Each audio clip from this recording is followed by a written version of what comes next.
Welcome back, everyone new this morning. It may be the summer, but it's never too soon to start thinking about your educational future. One of the biggest hurdles for most incoming college students is going to be the rising tuition rates, but one way to ensure you're prepared for that is by filling out a FAFSA form. So we have Jael Garcia here, who's with UTPA. You're telling me that there is actually not going to be an increase in tuition for in-state students this year, so that's a good thing. But there are still students that are in need. We have some lower income students here in the Valley. Tell our viewers what the first step is in applying for financial aid and what kind of qualifications you have to meet. Right. In order to apply for financial aid, the first step is filling out the FAFSA, which is a free application for federal student aid. In order to fill out this form, students are going to need income information from their parents and the student if they work. And so that is something that that's how financial aid is determined. So with the information that is put into the FAFSA, it is determined the type of aid that the student will qualify for.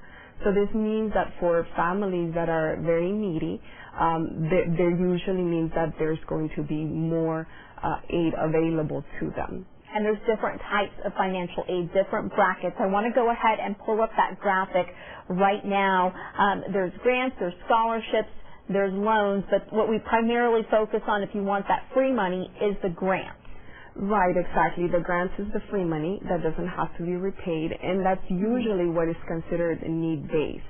So that is usually the type of aid that may be available from either the federal, state, or the institution, and it's going to be targeting the most needy students. We also have loans and scholarships. Scholarships, you said, are going to be academic-based. Right. Scholarships are mostly going to have academic components, although there are some scholarships that are going to have a combination of academics and also sometimes some need components as well. And we were looking at some numbers there on that spreadsheet. What did those numbers signify?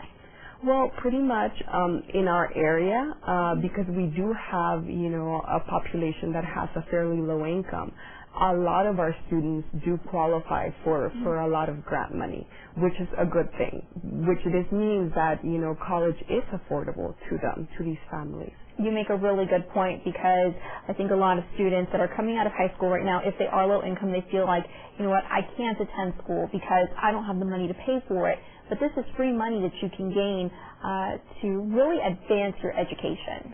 Right, that is correct. And usually what we recommend for students, of course, depending on the type of grant, some may be limited in funding. So it is always key to fill out the FAFSA and submit any additional documents as soon as possible. And where do you submit those documents to? The additional documents are going to be to the specific university that the student is attending. So the university will notify the student if there's additional information that is needed. Okay, great. Jael, how can people get in contact with you if they're going to be attending UTPA and they need some help filling out their form? Yes, for the financial aid office, our phone number is 956-665-2501. Thank you so much for being here this morning. Very important information for all of our very soon-to-be college students. In the meantime, we'll be back with one last look at what you need to know before you go, plus your last look at weather in just a moment.